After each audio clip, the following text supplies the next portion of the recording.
Hey folks, Vinya here. Welcome to the first corner of 2022.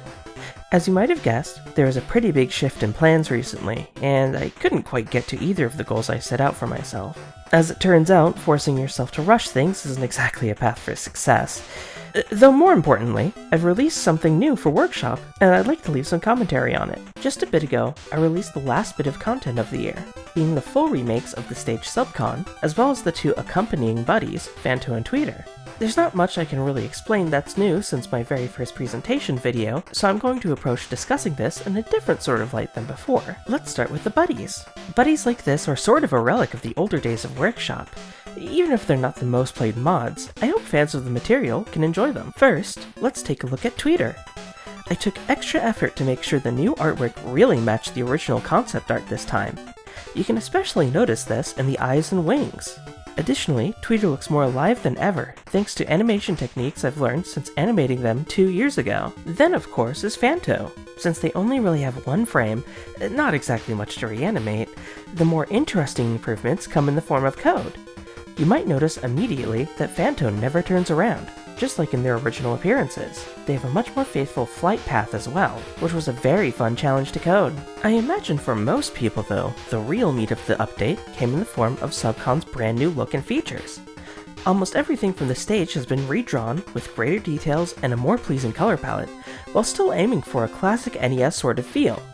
I'd like to point out some of my new favorite features here. As a means to make the stage's parts more clearly show their differences in collision, the ground has been given depth. My goal was to make the stage feel much more tangible, without sacrificing Rivals' stage-style conventions. Since I tried something like this with the GameCube stage in the past, which turned out successfully, I decided to try that here as well. The waterfall to the left is an entirely new animation. While the way the water pours over is based on the original graphics, the original stage actually used edited, ripped sprites from Super Mario Bros. 2, which I always felt a bit shameful about. Until now, of course. A brand new background feature added in this update are these cloud platforms in the back. With so much of the blank space towards the left being taken up, the right of the stage felt rather empty, so I hope this helps balance the view. Also, the background Bezo has gotten a fresh new sprite. Looks a lot more determined for whatever he's doing. Most of the item hazards haven't changed all that much, but the grass itself certainly has. It has a whole new animation based on how it originally appeared. One item that has changed, however, is the bomb. Not only can it be hit around after it's been plucked, but it can also hurt the person it was plucked by. This creates a lot more strategy around using this item, while also helping make things even more hectic. Alongside the release of this content, I uploaded the first remix I made for a rival stage, Subcon Dreamin', on my music channel, Vinya Radio. You could call this song representative of the point at which inspired me to start going all out on my rival's stage content. To close up this corner, here's a couple comments I'll respond to from last time. First are a couple questions from FireJJ7/FoxJ7 asking what my favorite Smash Ultimate and Mario Kart stages are. Well, these are both pretty tough questions. I love a lot of areas from both these series. For Smash, I think my favorite stage is Magican. It's a bit of an odd choice for someone who's only played a bit of Earthbound, but I just can't help it. It's such a beautiful and creative stage. The scenery around the stage is really some of the best the game has to offer, and seeing story moments from the first two games play out every once in a while is such a crazy detail. Not to mention so many cameo characters that compose the stage's surprisingly mellow gimmicks, as well as probably the best take on the boss character trend during Smash 4 in the form of the Flying Men. My only complaint is that it'd be nice if Ultimate had a more in-depth hazard toggle. It's definitely one of the stages that inspired me the most in my own stage creation process. As for Mario Kart, I'd have to go with Tick-Tock Clock. Mario Kart has always had phenomenal theming, but a track that takes place in the middle of a giant clock really takes the cake. Every single gimmick is based on timing and being able to react to the clock's functions in order to go as fast as possible. It's so rewarding to get it all right, especially the tricky boost at the end. It being a faithful callback to one of the more memorable levels in Super Mario 64 is only a plus in my book. And yes, I'm aware of the irony here. For the record, I'd say Airship Fortress is probably my second favorite track. Up next is a comment from Dash. While I thank you for all the compliments, it really means a lot. The question is right here, asking if I had any other RPG Maker games I could recommend. And golly, do I ever. One of my all-time favorites is Endroll, which is a rather depressing story about the self-reflection of someone who's done a lot of bad things in his past. As a forewarning, it deals with pretty tough stuff, and will definitely tear your heart out. But I've heard that sort of thing is pretty popular these days. For something of the more surreal, I wholeheartedly recommend Miserere. It's got a sort of collage style that's used really effectively for an unsettling atmosphere, and it doesn't do cheap scares either. I'd look more into Snow Owl's other works too, if this type of horror is your cup of tea. And one more recommendation I'll make here is Dreaming Mary. A warning once again that this game deals with incredibly dark themes, but it uses these themes to construct a really interesting short story.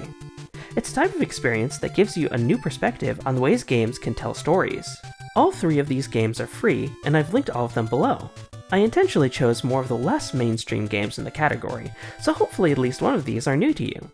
This reminds me as well, I should probably take the time to check out these developers' more recent catalogs. Finally, here's a comment from Blue Monday 1984, asking what my favorite FanPro or Com Project character would be, which I must say, for such an innocuous question, there's actually way more depth than you'd expect. Even the term character here, depending on the intent, can totally change what the question is about. Though for an immediate answer, it might be unsurprising to know that FanPro0049, who are the source for Jenna and June, are my personal favorite design. I've always found myself doodling them for years now. They're just so adorable and fun to draw. I even drew them again just last week, to begin redesigning them to better fit their role in the world I'm building, where they're aerobics instructors. You get bonus points if you know whose videotape cover art they're mimicking. Perhaps this question could be interesting to go more in depth on in another video, where I can discuss a greater number of my favorite designs. I've been thinking about branching out my topics for a while, so let me know if this or any other topic might be interesting for me to delve into in the comments.